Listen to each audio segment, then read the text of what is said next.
حضرت ابو سعید خدری رضی اللہ تعالی عنہ کے والد مالک بن سنان رضی اللہ عنہ آپ احد میں شہید ہوتے ہیں، اور احد میں حضرت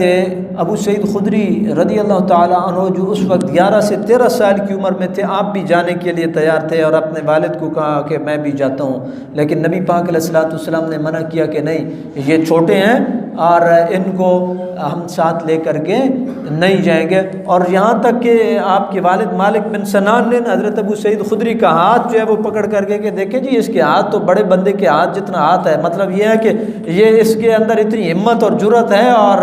یہ معاملات کو سمجھتا بھی ہے، تو آپ اس کو لے کر کے چلیں۔ یہ دوسرے لفظوں میں ایک سفارش تھی، مطلب ایک سفارش تھی کہ یا رسول اللہ صلی اللہ علیہ وسلم میرے بیٹے کو بھی اس جنگ میں آپ لے کر کے جائیں۔ یہ جذبہ تھا دین اسلام کے لیے۔ اسی جنگ میں وقت میں نبی کریم علیہ الصلوۃ والسلام جو ہے وہ زخمی ہوئے، اور مالک بن سنان کو یہ اعزاز حاصل ہوا کہ انہوں نے حضور نبی کریم علیہ السلام کے خون کو صاف کیا اور از روئے ادب کے اس خون کو زمین پہ نہیں پھینکا۔ اس خون کو حضرت مالک بن سنان نے چوسا ہے،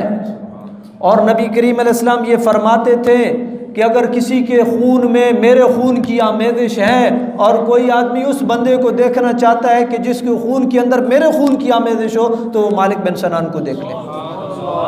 اچھا، اب یہاں پہ دو چیزیں آتی ہیں،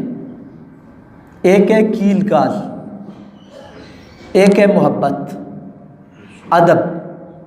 کیل کال وہ یہ تھا، وہ یہ تھا، وہ یہ تھا، اور ادب کیا ہے؟ ادب وہ ہے جو مالک بن سنان بجا لائے ہیں کہ خون ہو حضور کا اور اس کو ہم زمین پہ پھینکیں، یہ ہمارا ذہن اور ضمیر اور ہمارا دل اور ہماری سوچ گوارا نہیں کر سکتی ہے۔ ادب مصطفیٰ صلی اللہ علیہ وسلم ہے۔ اور جب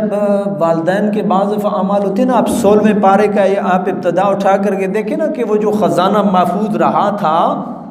ان بچوں کا، یتیم بچوں کا خزانہ محفوظ رہا تھا، تو پیچھے والدین کی نیکیاں تھیں۔ وَقَانَ أَبُوهُمَا صَالِحًا، ان کا والد بڑا صالح آدمی تھا، متقی آدمی تھا، پرہیزگار آدمی تھا۔ اس کی پرہیزگاری اور اس کی نیکی اور اس کا نیک عمل، اس نے بیٹوں کے اثاثہ جات کو محفوظ رکھا اور بیٹوں تک وہ پہنچ گئے۔ تو یہاں بھی ابو سعید خدری کو اگر کچھ دین کا حصہ نصیب ہوا اور کوئی نیکی نصیب ہوئی تو وہ نیک اور صالح والد کی وجہ سے، جو مالک بن سنان، جنہوں نے خون مصطفیٰ صلی اللہ علیہ وسلم کی قدر کی اور اس کو زمین پہ نہیں پھینکا بلکہ اس کو چوس لیا۔ کبھی کوئی ایسی نیکی ہوتی ہے جو آپ کی نسلوں تک آپ کو جو ہے وہ بقا دے جاتی ہے، آپ کو بقا دے جاتی ہے، اور کبھی کوئی ایسی غلطی ہوتی ہے کہ نسلیں کی نسلوں برباد ہو جاتی ہے۔ یہ بڑی بنیادی چیز ہے، اس لیے کوئی بھی عمل کرتے ہوئے یہ سوچا کریں، نیک عمل ہے تو یہ ذہن میں رکھا کریں کہ انشاءاللہ العزیز اس کا جو ثواب ہے یا اس کا جو نعم البدل ہے اللہ مجھے بھی دے گا اور میری آنے والی ذریت اور اولاد اور نسلوں کو بھی دے گا۔ اور اگر کوئی کمزوری ہے تو یہ ذہن میں رکھا کریں کہ خدا نہ خواستہ اس کا وبال میرے اوپر نہ پڑ جائے یا میری اولاد پہ نہ پڑ جائے یا آگے میرے پوتوں اور پوتیوں اور نواسوں اور نواسیوں تک خدا نہ خواستہ کہیں متعدی نہ ہو جائے۔ جب والد فوت ہوئے نا تو یتیمی تھی، اور 13 14 15 سال کی عمر کا جو بچہ ہو، کوئی بہت زیادہ کوئی سرمایہ نہیں چھوڑ کر کے گئے اور کوئی بہت زیادہ جو ہے وہ زمینیں نہیں چھوڑ کر کے گئے، بلکہ نوبت یہاں تک آئی کہ نوبت فاقوں تک آئی، فاقے غربت اور افلاس کی وجہ سے۔ اور لیکن حضرت ابو سعید خدری رضی اللہ تعالیٰ عنہ نے بڑی کمال جو ہے وہ استقامت کا مظاہرہ کیا۔ اور ایک حدیث میں آتا ہے کہ آپ گئے، آپ کی والدہ نے آپ کو کہا کہ نبی پاک علیہ السلام کی بارگاہ میں جائیں، تو حضور نبی پاک علیہ السلام تو بڑے مہربان ہیں، آپ کو کوئی نہ کوئی ہدیہ وہ پیش کریں گے جس کی بدولت چلیں تھوڑے سے معاملات آسان ہو جائیں گے۔ تو آپ گئے، جب آپ گئے تو نبی کریم علیہ السلام یہی خطبہ دے رہے تھے کہ جس نے ایسے حالات میں، مشکل حالات میں صبر کیا تو اللہ تعالیٰ اس کو غنی کر دے گا۔ تو بس یہ جب سنا تو آپ بنا سوال کیے، بغیر سوال کیے واپس پلٹ آئے۔ جب پاک نبی یہ کہہ رہے ہیں کہ جس نے ایسے حالات میں صبر کیا تو اللہ اس کو غنی کر دے گا، تو پھر مجھے نبی پاک علیہ الصلوۃ والسلام کی اس بات کے اوپر عمل کرنا چاہیے۔ پھر اللہ تعالیٰ نے آپ کو بڑی مہربانی کی، اس رزاق نے اور اس عظیم ذات نے وہ بڑی فراوانی کی، ہر لحاظ سے فراوانی کی، وہ علم کے لحاظ سے ہو، وہ مال و دولت کے لحاظ سے ہو، وہ تقوی کے لحاظ سے ہو۔ پھر حضرت ابو سعید خدری رضی اللہ تعالی عنہ کسی بھی میدان میں اللہ نے ان کو محروم نہیں رکھا ہے۔ اس واقعہ میں، اس سیرت میں جو حضرت ابو سعید خدری رضی اللہ تعالیٰ عنہ کی سیرت ہے، اس میں دو لوگوں کے لیے سبق ہے۔ ایک سبق اس طبقے کے لیے ہے جس نے مسجد ہو، وہ گلی ہو،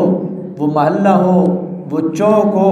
وہ عوامی اجتماعات کی جگہ ہوں، ہر جگہ پہ آپ نے دیکھا ہوگا کہ مانگنے والے کھڑے ہیں، ان کے لیے بہت بڑا سبق ہے۔ حضرت ابو سعید خدری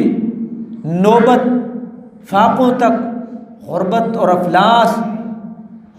لیکن اس کے باوجود ہاتھ اور وہ دست سوال نہیں آگے دراز کیا ہے اور مانگا نہیں ہے، بلکہ جا کر کے جب نبی پاک علیہ الصلوۃ والسلام سے یہ بات سنی تو واپس آ گئے ہیں۔ تو وہ آدمی جو مسجد کے باہر صحیح سلامت کھڑا ہوتا ہے اور مانگتا ہے، کیا یہ اس کے لیے یہ دین اسلام کے اندر جائز ہے؟ وہ صحیح ہے، وہ محنت کر سکتا ہے، وہ مزدوری کر سکتا ہے، وہ سب کچھ کر سکتا ہے، لیکن اس کے باوجود جو مانگنے والا رویہ ہے وہ کیوں نہیں چھوڑتا ہے؟ یہ دین اسلام ہم سب کے لیے ہے، ہم سب کے لیے۔ تو یہ ان لوگوں کے لیے درس ہے۔ بنیادی طور پہ آپ دیکھیں، آپ گاڑی روکتے ہیں چوک کے اندر، جو ہے کوئی ادھر سے کوئی ادھر سے آئے گا، کوئی ادھر سے آئے گا۔ آپ مسجد سے باہر نکلتے ہیں، لوگ جو ہے آپ کے کپڑے کھینچیں گے، مجھے دے دے، مجھے دے دے، مجھے دے دے، اور صحیح سلامت آدمی۔ اور کئی دفعہ میں نے یہ تجربہ کیا ہے کہ آدمی کہتا ہے جی مزدوری نہیں ملتی، کئی دفعہ میں نے اس کو کہا جی ادھر مسجد کے کام میں شروع ہو جائیں، آپ کا کھانا اور پینا جو ہے یہ مدرسے کے لنگر سے ہوگا، اور جو مزدوری ہوگی اس سے زیادہ آپ کو مزدوری دی جائے گی۔ وہ بندہ کام کے لیے تیار نہیں ہوتا ہے، وہ کھانا مانگتا ہے۔ ایک دفعہ ایک بندے نے کھانا مانگا، کہتے جی کھانا کھانا ہے، میں نے کہا جی لنگر ہے میں آپ کو کھلا دے، تو کہتا ہے یہ کیا بات ہوئی؟ تو میں نے کہا آپ نے کھانا مانگا تو میں نے تو آپ کو کہا کہ کھانا حاضر ہے بھئی، اوپر لنگر چلتا ہے، جہاں 50 بچے کھائیں گے تو آپ بھی کھا لیں گے، لیکن اس کا مطلب یہ تھا کہ کوئی نقدی دے دے، چلے میرا کام چل جائے۔ یہ دین اسلام میں یہ جائز نہیں ہے۔